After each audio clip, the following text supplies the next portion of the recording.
को अवॉइड करता हूँ, बट मुझे लाइव किस टाइप के? किस टाइप बता दूंगा भाई, इवेंट नहीं मिलेंगे बट फिर भी बताता हूँ आपको कि आप अनुज करा बदतमीज यार, 2 ही मारे हैं सर, ज़्यादा नहीं मारे हैं। हम कहे हाँ भाई, कोई किसी को नहीं बताएगा। मैं अपनी पूरी एनर्जी के साथ होस्ट करता हूँ, कभी कोई ये नहीं कि यार ये पैसा नहीं दिया है, कम पेड इवेंट है या फ्री में बुलाया है। आप मुझे पेड करो या अनपेड करो, मैं अगर होस्ट करता हूँ तो लगातार करते जाता हूँ। अगर कलाकार की कला को लोग समझते हैं तो वही कलाकार के लिए बहुत ही इंस्पिरेशन होता है और वही मोटिवेशन होता है। एग्जैक्टली, बिल्कुल। अब प्रतापगढ़ काफ़ी सुना उसके बारे में, और थोड़ा सा मैं चाहूँगा प्रतापगढ़ के बारे में आप बताएं। कि तुम जब आओगी तो खोया हुआ पाओगी मुझे, मेरे ख्वाबों में तन्हाई के सिवा कुछ नहीं, और मेरे कमरे को सजाने की तमन्ना है तुम्हें, मेरे कमरे में किताबों के सिवा कुछ नहीं। अगर कोई पोएट बनता है, अगर कोई रैपर बनता है, तो इंस्पिरेशन उसकी दिल टूटने से होती है। तो क्या आपके साथ भी ऐसा कुछ हुआ था कि आपने पोएट्री चालू कर दी? बेहतर की तलाश में आप सफ़र ही करते रह जाएंगे और मिलेगा नहीं फिर। सब हंस भैया बस मिले सो हेलो, नमस्कार, आदाब, सत श्री अकाल। This is me your host and दोस्त एंकर अभिजीत मौर्य, और आज हम आए हैं अपने भाई के पॉडकास्ट शो में, और जिसको होस्ट कर रहे हैं हमारे साहिल भाई। सो साहिल भाई, तो ये guys, welcome back to my channel. आज की वीडियो में आप लोग का बहुत ज़्यादा वेलकम। और आज की जो वीडियो है काफ़ी ज़्यादा बेहतरीन होने वाली है, काफ़ी ज़्यादा पोएटिक होने वाली है, काफ़ी ज़्यादा कॉमेडियन होने वाली है, और साथ में एंकरिंग भी, क्योंकि आज हमारे पास एक ऐसे स्पेशल गेस्ट हैं जो इन तीनों जॉनरा में काफ़ी अच्छा कर रहे हैं, और अभी काफ़ी अच्छा कर रहे हैं। और हम लोग भैया से बात करने जा रहे हैं, काफ़ी सारी चीज़ें सीखने वाले हैं, ठीक है। और आप भी अगर वीडियो को पसंद आती हो तो लाइक कर दिया करिए और चैनल को सब्सक्राइब कर दिया करिए। डिस्क्रिप्शन में लिंक दिया है भैया के इंस्टाग्राम आईडी का, मेरा भी इंस्टाग्राम आईडी का, दोनों को जाके फॉलो कर सकते हैं। डिस्क्रिप्शन में मेंशन रहेगा इंस्टाग्राम, वहाँ पे। और चलिए आज का पॉडकास्ट शुरू करते हैं। तो आज के गेस्ट है अभिजीत मौर्य भैया। सबसे पहले मैं चाहूँगा भैया आपको थोड़ा सा एक छोटा सा इंट्रो देने के लिए कि बेसिकली आप अभी क्या कर रहे हैं और अभी तक की क्या जर्नी थी। सो फर्स्ट ऑफ ऑल आपको thank you so much, most welcome भैया। और आपने कहा ना कि मैं क्या कर रहा हूँ, सो आपने सारा इंट्रो तो दे ही दिया, बट मैं फिर भी आपको बताना चाहूँगा मैं एंकरिंग करता हूँ और पोइट्री भी लिखता हूँ, छोटा सा कलमकार हूँ, कुछ गीत गज़ल भी लिखता हूँ और स्टैंड अप कॉमेडी भी करता हूँ। सो यही हमारी जर्नी है कि आर्टिस्ट लाइफ जी रहे हैं। बिल्कुल। अच्छा भाई, आपके इंस्टाग्राम बायो में अगर देखा जाए तो वहाँ पे आपने स्टैंड अप कॉमेडियन भी लिखा है, पोएट भी लिखा है और एंकर भी, ये तीनों चीज़ मेंशन की है। तो हम लोग आपको क्या बुलाएं? सो एक शेर के माध्यम से मैं बताता हूँ कि आप हमें क्या बुला सकते हैं कि जी। शर्म वैसा झिझक परेशानी, नाज से काम क्यों नहीं लेते, ये वो मगर क्या है तुम मेरा नाम क्यों नहीं लेते। सो आप हमारे नाम से हमें पुकारिए, हमें बहुत अच्छा लगेगा। ओह भाई बिल्कुल। क्योंकि anchor, poet, stand up comedian तो अब टैलेंट है, तो भाई आप बचपन से जो अभी तक की आपकी जर्नी थी वो भी आप एक्सप्लेन करें। बचपन से क्या आपका अभी तक की जर्नी रही है? सो बचपन से मेरी जर्नी जो रही बहुत खास तो नहीं रही है, क्योंकि इस फील्ड से और बचपन का कोई मेरा नाता नहीं है, कोई भी वो नहीं था। पहले मैं आपको बता दूं कि मैं प्रतापगढ़ डिस्ट्रिक्ट से बिलोंग करता हूं, वहां गांव से स्टडी किया, और वहां से फिर चल कर के ग्रेजुएशन जो है इलाहाबाद यूनिवर्सिटी में आया, इलाहाबाद यूनिवर्सिटी से ग्रेजुएशन किया। सो ग्रेजुएशन करते ही मुझे कहीं इंस्टाग्राम पे एक पोस्टर दिखा कि यहाँ पे एक शो हो रहा है, तो मुझे लगा यार मुझे भी जाना चाहिए। बट उस टाइम मुझे ये नहीं पता था कि मैं वहाँ जाके करूँगा क्या, क्योंकि ना मुझे लिखने का शौक़ था, ना एंकरिंग करने का शौक़ था।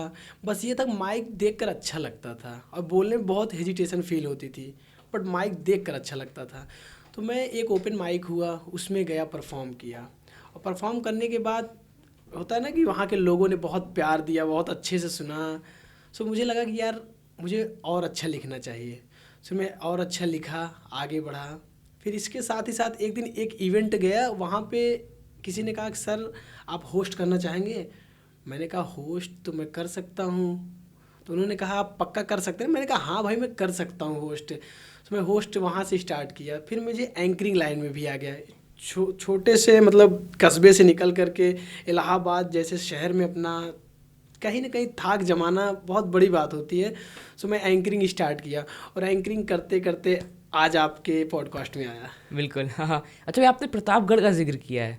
अब प्रतापगढ़ काफ़ी सुना उसके बारे में, और थोड़ा सा मैं चाहूँगा प्रतापगढ़ के बारे में आप बताएं।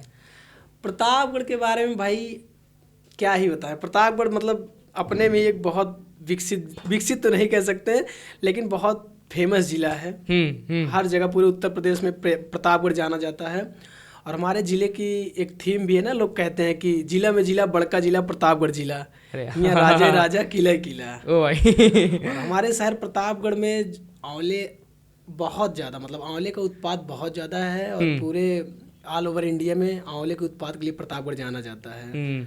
और प्रतापगढ़ में अगर आप कभी भी जाइए, मैं आपको वो सजेस्ट करता हूँ, अगर आप हमारे प्रतापगढ़ शहर कभी भी जाइए तो वहाँ की रसमलाई जरूर खाइएगा। श्री राम स्वीट्स की रसमलाई बहुत फेमस है। आप जाइए और एंजॉय करिए। अरे वाह, बिल्कुल। सक्षम भाई गाड़ी निकालो। अच्छा भैया, एक बात मेरे को काफ़ी चुल मचती है सब चीज़ें पूछने का, कि ये बताइए, काफ़ी सुना है प्रतापगढ़ के बारे में कि वहाँ बच्चे कट्टा वट्टा लेके जाते हैं, ऐसा क्या कुछ सीन है क्या? अरे ऐसा कोई बात नहीं है मेरे भाई। नहीं, प्रतापगढ़ भाई एक रॉब वाला जिला तो है ही, मतलब एक खाक जमाता है अपने अब में। यूपी में है तो हो गई वैसा। अब यूपी में, और जिला में जिला कहा ना, जिला में जिला, बड़का जिला प्रतापगढ़ जिला। तो ये है कि हाँ, थोड़ा रंगधारी, तमंचा, डिस्को, ये सब चीज़ें हमारे शहर में है। लेकिन ये है कि प्रतापगढ़ जो है हमारे पॉलिटिक्स में भी बहुत आगे जा रहा है, कि पूरे ऑल ओवर इंडिया में मेरे ख्याल से प्रतापगढ़ ही एक ऐसा डिस्ट्रिक्ट है, एक ऐसा जिला है जहाँ से 4 सांसद हैं। आप सोच सकते हैं कि एक जिले से 4 सांसद, वो भी राज्यसभा के, तो हमारे प्रतापगढ़ जिले से हैं। बिल्कुल। तो भैया 4 कैसे सांसद हो सकते हैं? हर जिले में तो एक ही होता है। नहीं भाई, देखो 4 सांसद ना जो हैं, राज्यसभा सांसद 3 हैं और 1 सांसद हैं। अच्छा। हाँ, क्योंकि एक हमारे अमरपाल जी हैं, और अमरपाल जी उत्तर प्रदेश से सांसद हैं, राज्यसभा सांसद, और इमरान प्रतापगढ़ी जो बहुत ही अच्छे शायर हैं, वो महाराष्ट्र से हैं, और प्रमोद तिवारी जी जो कि बहुत पहले से राज्यसभा सांसद हैं, वो भी राजस्थान से हैं, और संगम लाल गुप्ता जी। 4 सांसद हैं हमारे जिला में, इसीलिए इसको बड़का जिला कहा जाता है। ओ भाई। ओके। सो ये अगर आपके मेन जॉनरा की बात की जाए, एंकरिंग, तो वो कैसे शुरू हुई, और पहला आपको जो पेड प्रोजेक्ट था वो कब मिला?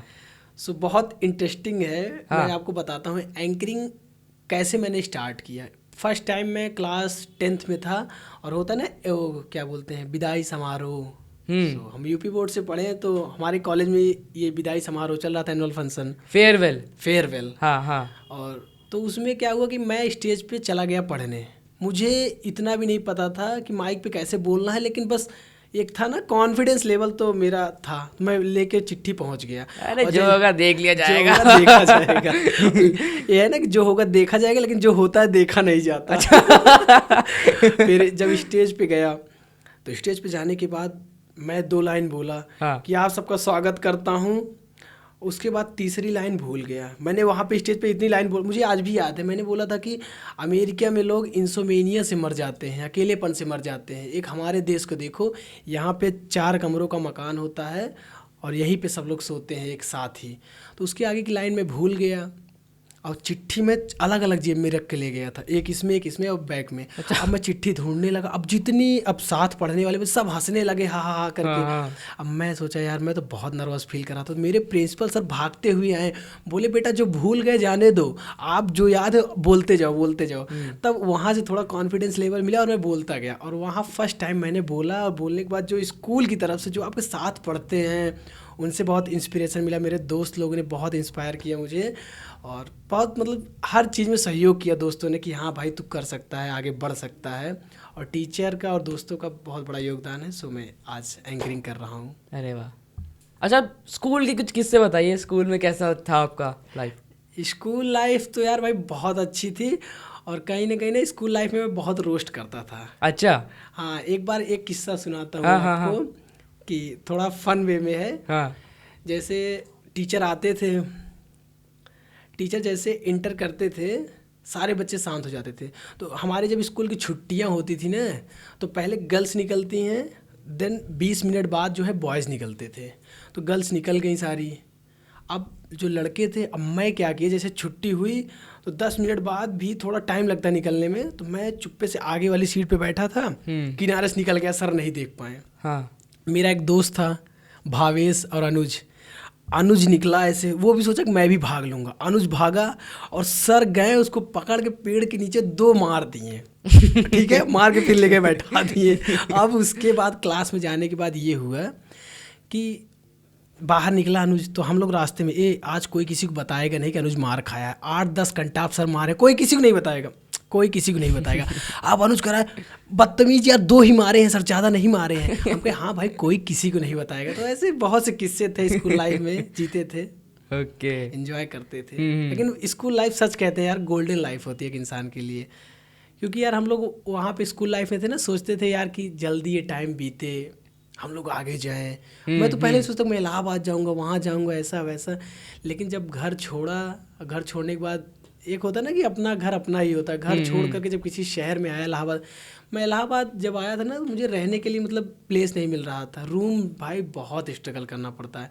इलाहाबादी लड़के जितने भी हैं ध्यान दे रहे हैं भाई, बहुत स्ट्रगल करना पड़ता है यहाँ पे आने के बाद। और आपको लगता है, दिखता है कि यार सब कुछ बना बनाया उसे मिल रहा है, ऐसा नहीं है।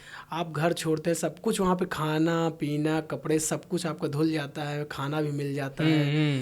लेकिन यहाँ आने के बाद एक छोटे से कमरे में, उसी में गैस भी रखनी पड़ती है, सोना भी पड़ता है, रहना भी पड़ता है, और खुद से बनाना भी पड़ता है। तो यार बहुत स्ट्रगल किया, और मैंने भी किया वो चीज़। और भी बच्चे जो हैं वो उस दुख को, दुख क्या मतलब एक सुख ही है, संघर्ष है, संघर्ष कह सकते हैं, संघर्ष। अच्छा, एक लाइन में बोलना चाहूँगा कि जैसे लोग कहते हैं कि बचपन में हम सोचते थे कि जवानी अच्छी होती है, उसमें हम फ्री रहते हैं, कुछ भी कर सकते हैं, और जवान होने के बाद लगता है कि बचपन अच्छा था। तो आप इसमें क्या अपने विचार रखिए? यार एक चीज़ है ना कि आप जिस दौर में है ना, उस दौर को जीते जाइए। क्योंकि एक शेर ना कि कल और आएंगे नगमों की खिलती कलियां चुनने वाले, हमसे बेहतर कहने वाले, तुमसे बेहतर सुनने वाले। तो आगे आप जैसे बढ़ते जाएंगे वो चीज़ें मिटती जाएंगी, मतलब वो चीज़ फिर इंटरेस्ट घटता जाएगा। तो जिस दौर में है उसको जिए, उसको एंजॉय करिए और आगे बढ़ते रहिए। बिल्कुल। सो अगर एंकरिंग की बात की जाए तो उसमें सबसे एंजॉइंग आपको क्या लगता है? मेरा सबसे फेवरेट एंकरिंग में, मुझे इंटरटेन करना लोगों को बहुत पसंद है। ओके। क्राउड वर्क करना, जैसे लोगों से मतलब क्राउड वर्क में बातें करना, उनसे जोक्स करना, जोक्स अपार्ट, मुझे बहुत अच्छा लगता है। और मुझे लाइव शो करना बहुत अच्छा है। मैं मतलब थोड़ा अवॉइड करता हूँ, जैसे कुछ वैसे इवेंट्स हो गए उनको अवॉइड करता हूँ, बट मुझे लाइव। किस टाइप के? किस टाइप बता दूँ भाई, इवेंट नहीं मिलेंगे बट फिर भी बताता हूँ आपको कि मुझे मतलब जैसे वेडिंग हो गए, बर्थडे हो गए, थोड़ा इसमें कम, लेकिन लाइव शो जो होते हैं मैं उस और ज़्यादा, क्योंकि वहाँ पे लोग मुझे सुनते हैं, जब मैं बोलता हूँ सुनते हैं लोग, तो वो मुझे लाइव से बहुत अच्छा लगता है। बाकी मैं सब इंटरटेनिंग कोई भी इवेंट हो मैं होस्ट करता हूँ और होस्ट कर सकता हूँ। बताइए कुछ एक्सपीरियंस अपने जो जिसमें आपको खूब अच्छा लगा हो, और कोई ऐसा एक्सपीरियंस जो उसमें मज़ा ना आया हो। हाँ, तो मैंने अभी रिसेंटली में एक हसीब खान का शो किया था। वहाँ पे मैं बहुत नर्वस फील कर रहा था, क्योंकि भाई यार किसी सेलिब्रिटी, मतलब वो रिसेंटली बहुत फेमस हुए थे, तो उनका शो ओपन करना था। भाई बहुत नर्वस फील कर रहा था, क्योंकि एक बड़ा ऑडिटोरियम हो, वहाँ पे जाके आपको मतलब बोलना हो, लोग आपको सुन रहे हो, इतने सारे लोग, और तो मतलब बहुत नर्वस फील कर रहा था। लेकिन जब मैंने वहाँ पे गया और अपने कॉन्फिडेंस के साथ किया उस शो को, तो मुझे बहुत अच्छा लगा। मुझे लगा यस मैं कर सकता हूँ।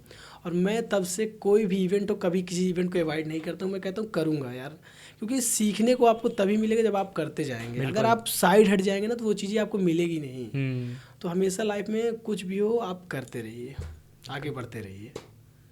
तो आपने ये तो बता दिया, लेकिन अब ऐसा एक मेरे को एक्सपीरियंस बताइए जो आपका बहुत ख़राब किया हो, बैड एक्सपीरियंस।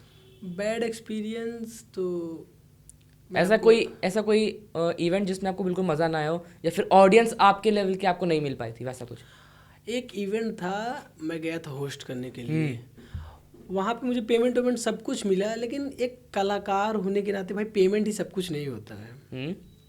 वहाँ की ऑडियंस जो होती है, वहाँ पे जो लोग आपको सुनते हैं, वो भी होने चाहिए, आपके साथ इंगेज करें, चीज़ों को सुने समझे। तो एक जगह मैं होस्ट करने गया, वहाँ पे देख रहा हूँ मैं क्या बोल रहा हूँ, लोग सुन ही नहीं रहे हैं भाई। वहाँ पे सब आपस में ही मस्त थे, अपने में ही मस्त थे। सो मैं जब होस्ट करके जब जाने लगा, तो सर बोले कि आपने बहुत अच्छा होस्ट किया, जो ऑर्गेनाइजिंग टीम से थे। मैंने कहा सर बट मुझे अच्छा नहीं लगा यहाँ पे होस्ट करके। उन्होंने कहा क्यों? मैंने कहा एक मैं भी कलाकार हूँ, ज़रूरी नहीं कि अगर पैसा मिल रहा है तो मैं कहीं भी जाके होस्ट कर दूँ, कहीं भी जाके कुछ कर दूँ, ऐसा नहीं है। अगर मैं अपनी कला दिखा रहा हूँ, अपनी आर्ट जो है सामने पेश कर रहा हूँ, तो उसको एक मतलब सकारात्मक ऊर्जा मिले, एक सकारात्मक ऊर्जा के साथ लोग सुने, समझें, इंजॉय करें। क्योंकि मैं बोलता ही जाऊँ, आप तालियां बजाओ, कोई बजाए ही ना, कोई आपस में, तो वही सबसे बैड एक्सपीरियंस था। और ये मैं एक्सपेक्ट करता हूँ, चाहे मुझे पेमेंट कम मिले, मैं आज भी चाहता हूँ मुझे पेमेंट कम दो भाई, लेकिन इंजॉय करो। क्योंकि मैं लोगों को उदास नहीं देख सकता। मैं कभी भी, मेरा रिकॉर्ड है, आप कभी किसी से पूछ लीजिए, कहीं मैं होस्ट किया हूँ, मैं अपनी पूरी एनर्जी के साथ होस्ट करता हूँ। कभी कोई ये नहीं कि यार ये पैसा नहीं दिया है, कम पेड इवेंट है या फ्री में बुलाया है। आप मुझे पेड करो या अनपेड करो, मैं अगर होस्ट करता हूँ तो लगातार करते जाता हूँ। अभी मैं ओपन माइक होस्ट करता हूँ। ओपन माइक 3 से 4 घंटे का शो होता है। 4 घंटे तो मान के चलो, 4 घंटे में बता रहा हूँ, मैं कहीं बैठता भी नहीं हूँ। अब बैठता हूँ तुरंत क्योंकि उसमें 5-5 मिनट पे परफॉर्मर आते हैं जाते हैं, लगातार होस्ट करता हूँ, कहीं नहीं बैठता हूँ। मेरे अंदर मेरी एनर्जी ना कहीं कहीं मैं मतलब खाना वाना भी खा के नहीं जाता होस्ट करने, मेरा यार हो नहीं पाता है। सामने जो ऑडियंस बैठी रहती है, जो लोग बैठे रहते हैं, उनकी तालियों से ही मुझे एनर्जी मिलती रहती है। और एक कलाकार के लिए होना भी चाहिए कि तालियां ही सब कुछ होती है कलाकार के लिए। अगर कलाकार की कला को लोग समझते हैं तो वही कलाकार के लिए बहुत ही इंस्पिरेशन होता है और वही मोटिवेशन होता है। एग्जैक्टली, बिल्कुल। सो आप जैसे एंकर वगैरह करते हैं तो उसमें पहले से कुछ प्रिपेयर करते हैं या फिर एट अ टाइम जो भी आता है? नहीं, देखो मेरा क्या है, मेरा जॉनर जो है, मैं कभी मतलब स्क्रिप्टिंग बहुत कम करता हूँ। लेकिन जैसे कॉर्पोरेट इवेंट हो गए या जो इवेंट मैं जानता हूँ कि यार इसमें थोड़ी सी चीज़ें हैं कि पहले से प्रिपेयर कर ली जाएँ। जैसे अभी रिसेंटली मैं एक इवेंट होस्ट किया था बैंक का, तो मुझे बैंक की कोई नॉलेज तो कभी थी नहीं, तो मैंने सीधा सीधा डिनाई कर दिया, सर मैं होस्ट नहीं कर पाऊँगा। बट फिर मैंने सोचा यार जानकारी तो मुझे आगे भी कोई भी इवेंट मिलेगा उसकी भी जानकारी नहीं रहेगी, तो भाई जानकारी नहीं है तो उस चीज़ को कलेक्ट किया जाए। सो मैं रात में गूगल से करके ये बैंक ऑफ महाराष्ट्र कब कहाँ इस्टेब्लिश्ड हुई, कब कहाँ बनी, इसके ऑनर सीईओ कौन है, सारी चीज़ लिखा और लिखता और आगे भी लिखता रहता हूँ, समझता रहता हूँ, फिर जाके ये करता हूँ। तो स्क्रिप्टिंग रहती है भाई, और स्क्रिप्टिंग करना भी चाहिए क्योंकि इससे आप जितना बेटर करेंगे ना उतना आगे बढ़ते जाएंगे अपनी लाइफ में। बिल्कुल। अच्छा, कुछ एडवाइस मैं चाहूँगा एज अ एंकर आप लोगों को जो इस फील्ड में नए आ रहे हैं। देखो एज अ एंकर मैं एक ही एडवाइस दूंगा कि आप लोग अपना काम जो है पूरा दिल से करिए। ये मत देखिए कि पेमेंट कब मिल रही, जो भी मिल रहा है, अगर आप इवेंट होस्ट करने पहुंच गए हैं तो फुल एनर्जी के साथ होस्ट करिए। और ऐसा होस्ट करिए कि आपको वहाँ बैठी ऑडियंस हो या कोई भी हो, वो आपको बार बार बुलाए। मतलब एक छाप छोड़ के आइए अपनी, क्योंकि एंकर का मतलब ये होता है कि अपनी कला के माध्यम से, अपनी एनर्जी के माध्यम से, अपनी बातों के माध्यम से, क्योंकि शब्दों का ही तीर चलाता है एंकर, और एंकर को पता रहता है ये चीज़ कि कब कौन सी बात कहाँ बोली जाए, वो उस चीज़ को बोले और जितने भी लोग हैं सबको मतलब अपनी ओर इंगेज करके रखे, सबको एक समा बांध के रखता है। तो वो चीज़ होनी चाहिए। सभी एंकर को ये चीज़ ध्यान रखनी चाहिए कि अपनी चीज़ों को जब भी आप लोगों के बीच रखें तो देखें कि लोग उस चीज़ को इंगेज कर रहे हैं, उस चीज़ को सुन रहे हैं, समझ रहे हैं। तो ये चीज़ ज़रूर होना चाहिए। बिल्कुल। और जैसे कि अगर कभी हुआ ऐसा कि आप मतलब आप अपनी तरफ से तो फुल दे रहे हैं एफर्ट, पर ऑडियंस जो है वो हल्का हल्का उससे हट रहा है ऑडियंस को, तो फिर आप वापस से ऑडियंस को फॉर्म में लाने के लिए क्या करते हैं?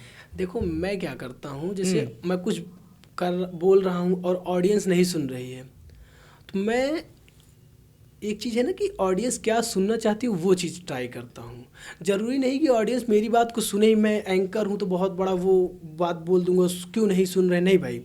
क्योंकि यार जो एक कलाकार होता है, एक दर्शक, उसके लिए सब कुछ होता है, तो वो जो चीज़ चाहते हैं मैं वो करता हूँ। तो मैं उनके अकॉर्डिंग वो चीज़ें करने लगता हूँ कि यार ये वाली चीज़ें यहाँ पे कीजिए, तब वो लोग हमारे साथ क्राउड वर्क मेंटेन करेंगे, हमारे साथ इंगेज कर जाएंगे। सो उस चीज़ को मैं करता हूँ। ओके, कुछ जैसे एग्जाम्पल जैसे अब सामने कुछ लोग बात कर रहे हैं और मैं यहाँ पे बोले जा रहा हूँ तो कोई सुन नहीं रहा है, तब मैं शेर पढ़ता हूँ कि जो लोग ध्यान नहीं दे रहे हैं वो भी दें, और जो नहीं दे रहे हैं वो तो ध्यान देंगे ही। तब उनके लिए 2-4 शेर बोल देता हूँ कि अपनी निगाहों से यूँ घायल ना करो कि अपनी निगाहों से यूँ घायल ना करो, ये सब ऐसे नहीं जाएंगे, साहिल भाई 100 नंबर डायल करो। वाह वाह। तो ऐसे कुछ शेर फनी जोक्स मार देता हूँ कि सारी ऑडियंस जो है हमारी तरफ आ जाती है। ओके। और होना भी चाहिए यही चीज़ यार कि क्योंकि जरूरी नहीं है कि इंसान आपको सुने ही, तो आपके अंदर वो कला होनी चाहिए, इसीलिए तो आप एंकर हो भाई। नहीं तो बोलने को स्टेज पे माइक लेके कोई बोल दे, तो आपके अंदर वो कला होनी चाहिए कि लोग आपको सुने, आपकी ओर आकर्षित हों, आपको सुनते रहें। बिल्कुल। और एंकर अभिजीत अगर कहीं भी जाता है तो इस चीज़ को जरूर फॉलो करता है, पूरी एनर्जी के साथ होस्ट करता है।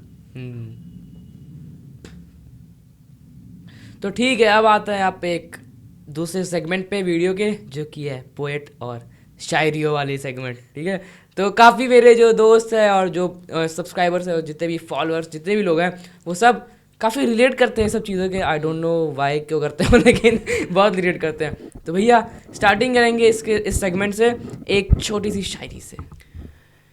शायरी के नाम लिया तो मेरे सबसे पसंदीदा शायर जॉन एलियट साहब हैं। मैं उनके बारे में आपको थोड़ा बताना चाहूँगा। जी बिल्कुल। जॉन एलियट साहब पाकिस्तान के शायर हैं, लाहौर के। लेकिन उन्होंने जो भी कविताएं लिखी, जो भी शेर लिखा, वो एक छाप छोड़ गई है सदियों के लिए। एक होता है ना, कुछ शायरियाँ अमर हो जाती हैं, उनकी लिखी हुई शायरी अमर हो चुकी है। उन्हीं की एक शायरी है कि तुम जब आओगी तो खोया हुआ पाओगी मुझे। जॉन साहब कितनी बेहतरीन तरीके से इस चीज़ को प्रस्तुत कर रहे हैं कि तुम जब आओगी तो खोया हुआ पाओगी मुझे, मेरे ख्वाबों में तन्हाई के सिवा कुछ नहीं, और मेरे कमरे को सजाने की तमन्ना है तुम्हें, मेरे कमरे में किताबों के सिवा कुछ नहीं। तो जॉन साहब कितनी बेदिली से उस चीज़ को प्रस्तुत करते हैं। और जॉन साहब किसी एक जॉनर के शायर नहीं थे, इसलिए वो मेरे पसंद, क्योंकि उन्होंने मतलब मोहब्बत, इश्क, दुनियादारी सब कुछ लिख डाला था। हर चीज़ ट्राई किया, हर चीज़। और वो जीना भी नहीं चाहते थे और जीना भी चाहते थे। अच्छा। हाँ, बहुत मतलब शराब मधुशाला का सेवन भी करने लगे थे, लेकिन फिर भी उनकी कविताएं, एक कविता उनकी, एक शेर था उनका कि जो गुजारी ना जा सकी हमसे, कि जो गुजारी ना जा सकी हमसे, वो ज़िंदगी गुजारी है हमने। कितनी बड़ी बात बोल दी 2 लाइन में कि गुजारी भी नहीं जा रही है और गुजार भी रहे हैं। तो जॉन एलियट साहब इसलिए मेरे बहुत पसंदीदा शायर हैं। अच्छा, एक फ़नी क्वेश्चन मैं आपसे पूछना चाहूँगा जी। कि जैसे कोई भी शायर और पोएट होता है, वो अपनी जो भी आर्ट होता है उसको परफॉर्म करने के बाद लोगों को समझाता क्यों है उस चीज़ का, मतलब कि वो क्या समझता है कि लोग गधे हैं, उनको समझ नहीं आ रहा है। नहीं, देखो एक्चुअली बात क्या होती है ना कि ये जो शायरी होती है, कविता, आप कवि सम्मेलन देखते होंगे तो कोई भी कविता जो होती है उसको प्रस्तुत करने के लिए जो कवि होता है, जो लेखक होता है, वो अपने कोई कविता लिखते टाइम ना ऐसा थोड़ी है कि मैंने लिख दिया कि मैं अपने गीत गज़लों से उसे पैगाम करता हूँ, उसी की दी हुई दौलत उसी के नाम करता हूँ, हवा का काम है चलना, दिए का काम है जलना, वो अपना काम करती है, मैं अपना काम करता हूँ। तो कभी इसको डायरेक्ट ऐसे लिखेगा नहीं, उसके अंदर कोई भाव आया होगा, उस भाव को उसने अपने शब्दों में पिरोया, उसको लिखा। तो वही चीज़ जब वो स्टेज पे बोलने जाता है तो उस भाव को लोगों को बताता है कि हाँ ये सिचुएशन क्रिएट करता है, तब उस कविता को प्रस्तुत करता है कि लोग समझे कि हाँ इसलिए कविता है, इसलिए मैंने लिखा है। सो ये होता है। ओ भाई, जैसे फनी शायरी में एक है ना कि उसने कहा कि जाओ तुमसे प्यार नहीं, मतलब उसने कहा कि जाओ जाओ तुमसे प्यार नहीं, हमने कहा चल चल बाप को मत सिखा। तो ऐसे मतलब छोटी छोटी शायरियों को थोड़ा स्क्रिप्टेड करके, थोड़ा कट पिट करके पेस्ट कर देते, थोड़ा लोगों को हंसने के लिए। बाकी मेरा जॉनर जो है अब चेंज हो रहा है, क्योंकि शायरी जो होती है ना वो दिल से निकलती है, और वो चीज़ मैंने फील किया है, आई फेल्ट इट। सो अब जो लिखता हूँ वो चीज़ें बहुत समझ के। अच्छा, एक सवाल पूछता हूँ। जैसे कि हाँ, जितने भी मैंने यहाँ पे रैपर्स को बुलाया है और वो लोग यही कहते थे कि पोएट्री प्लस रिदम रैप होता है, तो वो लोग भी रिलेट करते हैं इस चीज़ से कि अगर कोई पोएट बनता है, अगर कोई रैपर बनता है, तो इंस्पिरेशन उसकी दिल टूटने से होती है। तो क्या आपके साथ भी ऐसा कुछ हुआ था कि आपने पोएट्री चालू कर दी? दिल मेरा टूटा नहीं है अभी तक। अच्छा, अभी तक मेरा दिल जैसा है जुड़ा है। हाँ, ये है कि प्रेम में आने के बाद इंसान मतलब लिखता है, सोचता है, समझता है, वो चीज़ खुद से फील करता है तब लिखता है। okay. और प्रेम में ही इंसान को पता चलता है कि हाँ यार ये चीज़ें सच में ऐसी होती हैं। बाकी सुनने में, समझने में तो बहुत सी चीज़ें आती हैं, जब खुद से फील करता है तब लिखता है उस चीज़ को।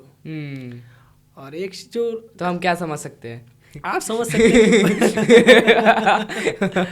आप नहीं, प्रेम में कविताएं लिख रहे हैं, अभी आगे जो होगा देखा जाएगा। okay. बाकी ये एक चीज़ है कि बीइंग अ एंकर, तो मेरे अंदर ये चीज़ पहले से थी, लिखने उखने का, लेकिन थोड़ा बहुत प्रेम हो गया। तो थोड़ा बहुत प्रेम किया, और प्रेम करने के बाद अब जो है, अब वो चीज़ें सच में रियलाइज होती है कि हाँ ये चीज़ ऐसे है। दुनिया एक शायरी है ना कि दुनिया किसी के प्यार में जन्नत से कम नहीं, ये भी है।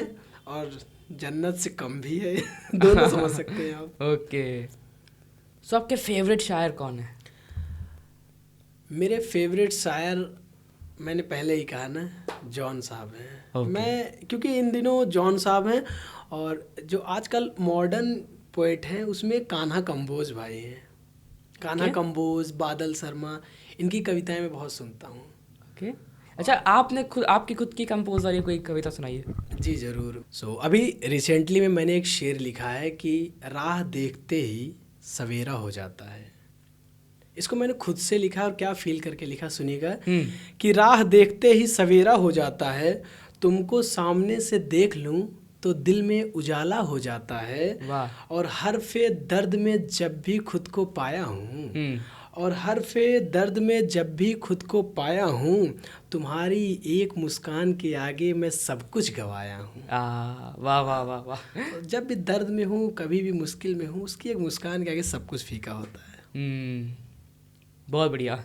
और भी सुनाइए, मेरे को तो अच्छा लग रहा है। और अच्छा, आपको अच्छा लगा तो और सुनाता हूँ कि मेरी अनजान सी ज़िंदगी का सार लिख देना, कि मेरी अनजान सी ज़िंदगी का सार लिख देना, खाली पड़े पन्नों से कुछ खास लिख देना, और मेरी अधूरी सी ज़िंदगी को तुम, मेरी अधूरी सी ज़िंदगी को तुम अपने हिस्से की मोहब्बत से गुलजार लिख देना। अपने हिस्से की मोहब्बत से गुलजार लिख देना। वाह।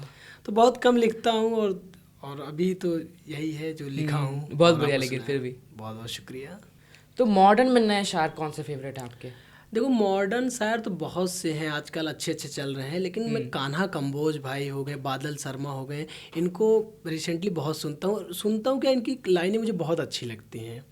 और उसी में कान्हा कंबोज भाई हैं जो, उनकी एक लाइन है मुझे बहुत अच्छी लगती है। बताइए। उसको सुनाता हूँ। कि उन्होंने लिखा था ना कि जो आजकल जो घटनाएं हो रही हैं महिलाओं के ऊपर, उस पे कान्हा भाई ने लिखा था कि अंधेरी रात में निकली थी तभी तो नोचा था दरिंदों ने, कि अंधेरी रात में निकली थी तभी तो नोचा था दरिंदों ने, ये घटना दोपहर की है अब बताओ क्या करें, बाप ने फांसी लगा ली वकील का बयान सुनकर, तुम्हारी लड़की ने पहल की थी अब बताओ क्या करें।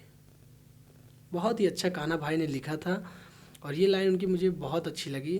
और भी बहुत सी अच्छी अच्छी लाइनें हैं कान्हा भाई की। ये नरम लहजा प्यारी बातें सब तेरे लिए है, कि ये नरम लहजा प्यारी बातें सब तेरे लिए है, हम इस लहजे में सबसे बात नहीं करते हैं। तो कान्हा भाई यार, we love you। और इलाहाबाद से आपको प्यार भेज रहे हैं, और बहुत ही अच्छे शायर हैं कान्हा भाई।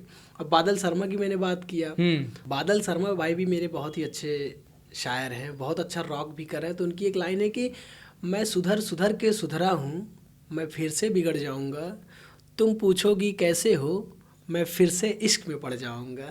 वाह वाह। बहुत अच्छा लिखते हैं बादल भाई। और बस ऐसे ही मॉडर्न जो आजकल नए नए लड़के हैं अच्छा लिख रहे हैं इंस्टाग्राम पे।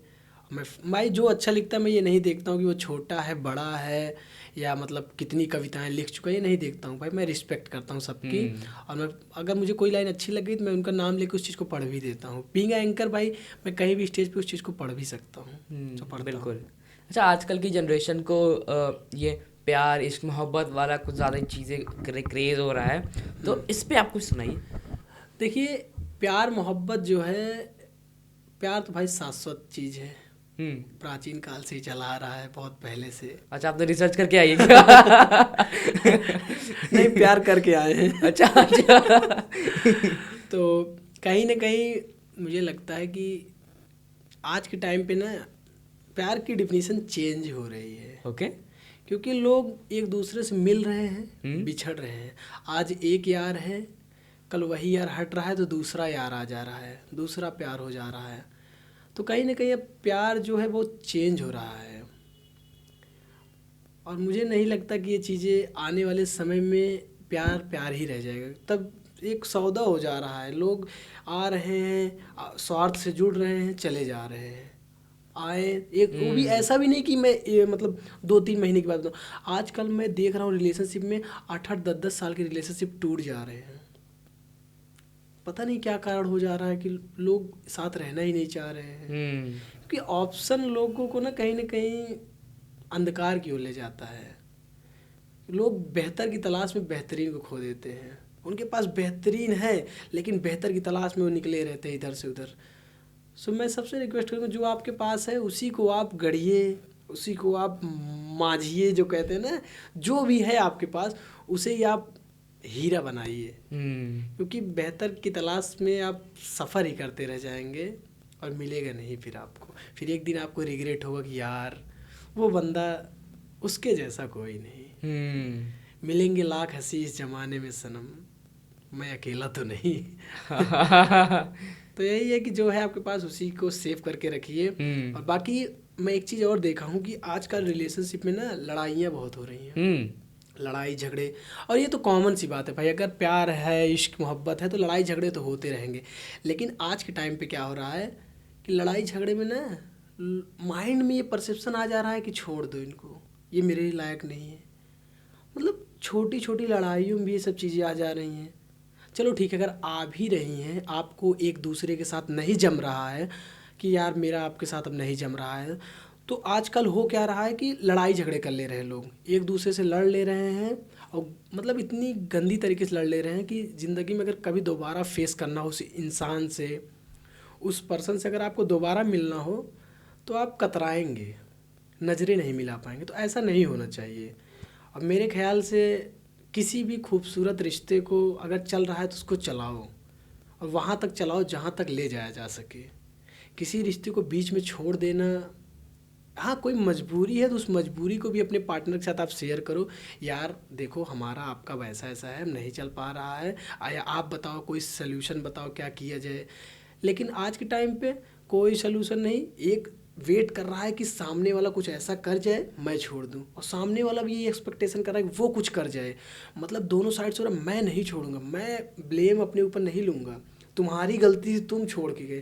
तो ये चीज़ कहीं ना रिलेशनशिप को बहुत कमज़ोर करती जा रही है, और मॉडर्न रिलेशनशिप यही चल रहा है।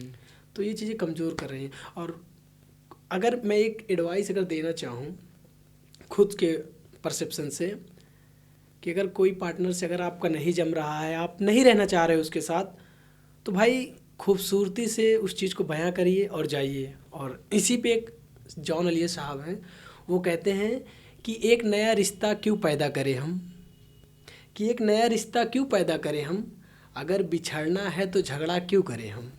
सही बात है भाई, और यही होना भी चाहिए। अगर कोई है आपके साथ, अगर उससे आपका नहीं जम रहा है, तो एक नया रिश्ता पैदा करने से अच्छा है कि झगड़ा ना करो, चले जाओ। तो इसी लाइन को आगे बढ़ाते हुए शाहिल लुधियानवी साहब कहते हैं कि वो अंजुमन जिसे अंजाम तक ले जाना हो नामुमकिन, कि वो अंजुमन जिसे अंजाम तक ले जाना हो नामुमकिन, उसे एक खूबसूरत मोड़ देकर छोड़ देना चाहिए। वाह। तो यार खूबसूरत मोड़ दीजिए। आप किसी के साथ इतना टाइम स्पेंड किए हैं, आप दोनों ने ज़िंदगी जीने मरने की कस्में खाई थी, हम लोग वहाँ तक साथ चलेंगे, फलक तक तारों तक साथ चलने की बात कह के आप बीच भवसागर में उसे छोड़ के चले जाएंगे, तो और भी लड़ झगड़ के तो नहीं अच्छा होगा ना।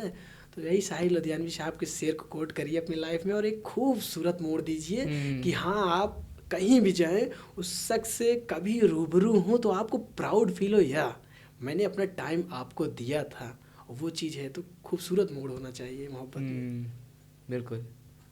तो आते हैं कॉमेडी पे। अच्छा, तो कॉमेडी में काफ़ी एक सिंपल सा और एक काफ़ी मज़ेदार क्वेश्चन मेरे पास हमेशा रहता है कि ऐसा कभी हुआ है कि आपने कोई जोक को क्रैक किया हो और ऑडियंस को मज़ा ना आया हो और आपका पोपट बन गया हो? ये चीज़ तो भाई बहुत बार हुआ है। बताइए। क्योंकि भाई देखो आजकल क्या होता है कि ऑडियंस जो होती है वो हंसती भी है अपने अनुसार। अगर कितना भी अच्छा आप जोक कर दो, being a stand up comedian मैं इस चीज़ को बता रहा हूँ, आप कितना भी अच्छा जोक लिख के जाओ वो बंदा हंसेगा नहीं। भाई क्यों हंसूं, वैसे बैठे रहेगा देखता रहेगा। तो एक बार मैं जोक लिख के गया, और जोक लिख के गया वहाँ पे सुना रहा हूँ, कोई हंसी नहीं रहा है, कोई कुछ नहीं। अब मेरा एकदम पोपट बन गया। तो मैंने क्या किया, मैंने भी अपनी स्क्रिप्ट को जो लिखा था उसको साइड रखा। मैंने क्राउड वर्क करना स्टार्ट कर दिया। मैंने उसको खड़ा करके पीछे से एक लाइन से सबको क्या करते हो, कहाँ से आए हो, अच्छा यहाँ से आए हो, यहाँ से क्यों नहीं आए हो, ऐसे उसको रोस्ट करना स्टार्ट किया। और भी जितनी ऑडियंस है सब अलर्ट हो गई और सब एकदम मतलब आपके साथ जुड़ गए, तो क्राउड वर्क करने लगता हूँ। ये चीज़ें बहुत बार फेस करनी पड़ती हैं, लेकिन फिर भी आप सबसे कहना चाहूँगा अगर कोई स्टैंड अप शो में गए हो भाई, वहाँ हंसने के पर्पज से आप गए हो तो हंसो यार, क्योंकि यार I think everything is temporary on this world, so enjoy every moment with smile and Joy and move on for better tomorrow. हंसते रहो, मुस्कुराते रहो, जीना इसी का नाम है, और अच्छे कल के लिए आगे बढ़ते रहो।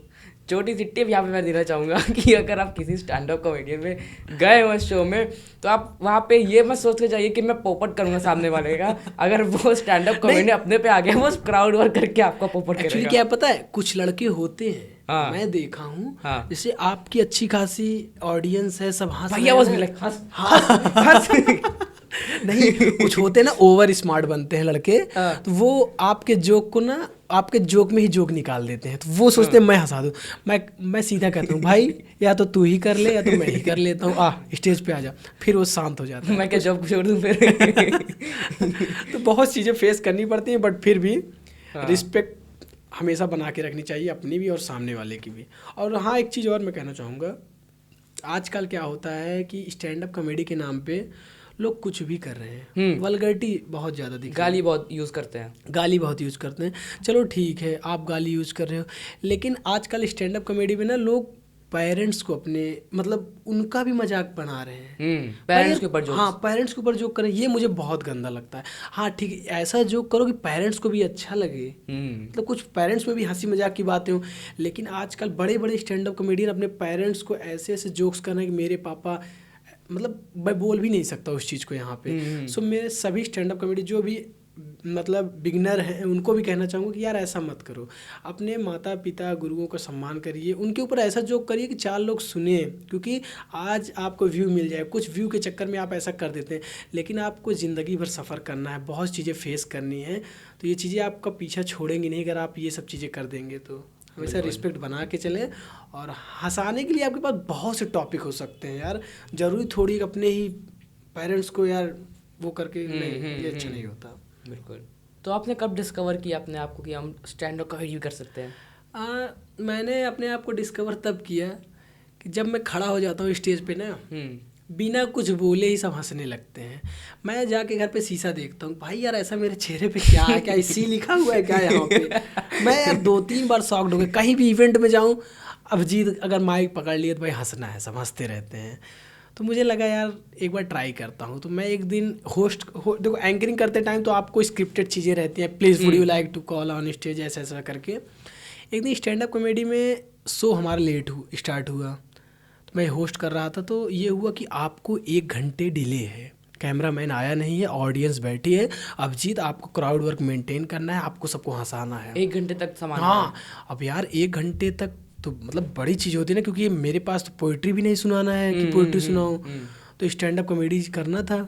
तो मैंने क्या किया, स्टार्ट किया और देखा कि यार काफ़ी अच्छा रिजल्ट, लोग अच्छा खासा हंस रहे हैं। और जो आए थे उस दिन, क्योंकि बीइंग एंकर उस शो में मैं एंकर के रूप में गया था, और वहाँ पे जो स्टैंड अप कॉमेडी परफॉर्म करने आए थे, देख रहा था उनके जोक्स से ज़्यादा लोग मेरे जोक्स पे हंस रहे हैं। मुझे लगा यार ये मैं कर सकता हूँ, आई विल डू इट, मैं उस चीज़ को कर सकता हूँ और अच्छे से कर सकता हूँ। सो मैं स्टैंड अप कॉमेडी के लिए अपने आप को प्रिपेयर किया, और आने वाले दिनों में अपना एक शो भी सोलो शो करूँगा, और आप लोग आइएगा और खूब सारा प्यार दीजिएगा, हंसिएगा, मुस्कुराइएगा, बिल्कुल, और हमारे साथ आगे बढ़ते जाइएगा। बिल्कुल। अच्छा, यहाँ पे स्टैंड अप कॉमेडी से मेरे को याद आया कि ओपन माइक का प्रयागराज में और बाकी जगह की काफ़ी ज़्यादा क्रेज़ बढ़ रहा है। ओपन माइक के बारे में बताइए क्या है? देखो भाई, open mic is a platform where you can show your talent. आपके टैलेंट को शो करने का एक प्लेस है, और टैलेंट में आपको बहुत सी चीज़ें आ सकती हैं आपकी, लाइक पोइट्री लिखना, गीत गज़ल लिखना, स्टैंड अप कॉमेडी, सिंगिंग, मतलब सारी चीज़ों का एक समन्वय जो होता है ओपन माइक में आपको देखने को मिलता है। और कहीं ना कहीं ओपन माइक का कल्चर जो है ये बहुत अच्छा है, क्योंकि आपको भी पता है कि ये जो मैं मतलब अपने शहर का बता रहा हूँ, बाकी ये हर जगह का अपना अलग अलग वो होगा। अब देखो इलाहाबाद है, इलाहाबाद में आप देखते होंगे कि यहाँ पे पढ़ने वाले बच्चे बहुत ज़्यादा हैं, और जो पढ़ता है वो कुछ ना कुछ लिखता भी है। तो जो बच्चे लिखते थे उनको एक प्लेटफॉर्म दिया गया, क्योंकि अब यार सब कवि सम्मेलन के मंच पे जा नहीं सकते, क्योंकि कवि सम्मेलन का मंच बहुत बड़ा होता है वहाँ पे जाने के लिए, और आदमी इतराता भी है यार कैसे, मैं क्या करने, मैं तो छोटा सा कलमकार हूँ, मैं कैसे वहाँ जा सकता हूँ। लेकिन ओपन माइक एक प्लेटफॉर्म दिया कि आप थोड़ा बहुत भी कुछ भी लिखिए अपनी लाइनें, आइए स्टेज हम आपको देंगे, माइक हम आपको देंगे, HD वीडियो हम आपको देंगे, सारी चीज़ें आपको एक ही बैनर तले प्रोवाइड कराएंगे, बस आप आके परफॉर्म कीजिए रजिस्ट्रेशन करके। ओके। तो ओपन माइक बहुत अच्छी चीज़। अच्छा, इतनी सारी चीज़ें आपने करी लाइफ में, इतना सारा चीज़ों को देखा है, बहुत सारी चीज़ करी है, तो आप किसी चीज़ में कभी हारे हैं? देखो मैं हारा तो बहुत सी चीज़ों में हूँ। तो क्या मलाल है उस चीज़ का? नहीं मलाल क्या भाई, मतलब हारता हूँ तो उस चीज़ से सीखने की इच्छा रखता हूँ हमेशा कि इस चीज़ से सीखा जाए।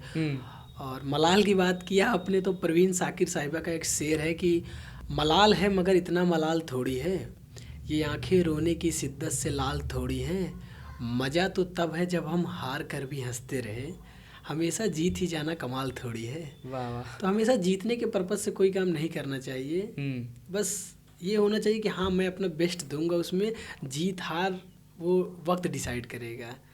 और कई बार हार जीतने से ज़्यादा हारने में मज़ा आती है, क्योंकि वहाँ पे आपको सीखने को मिलता है और वो सीख आपको और भी ऊंचाइयों पर ले जाती है। तो मैं अपनी ज़िंदगी में हमेशा इस चीज़ को फॉलो करता हूँ कि मुझे सीखना है, और मैं ये चीज़ नहीं देखता हूँ कि कोई मुझसे छोटा है।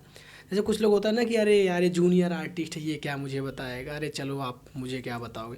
लेकिन मेरे अंदर ये कभी नहीं है, मेरे अंदर कोई जूनियर सीनियर कभी नहीं। अगर वो अच्छी बात बता रहा है, रेलिवेंट बात बता रहा है कि मुझे लग रहा है यस मैं इस चीज़ को फॉलो कर सकता हूँ, ये मेरे लिए भाई मतलब है जानकारी वाली चीज़ें, मैं उसको ऑब्जर्व करता हूँ, सुनता हूँ, समझता हूँ, और कभी डिनाई किसी चीज़ के लिए नहीं करता कि यार तुम छोटे थे मुझसे, तुम्हारे पास तो डिग्री नहीं, इस चीज़ का कभी वो नहीं रहता।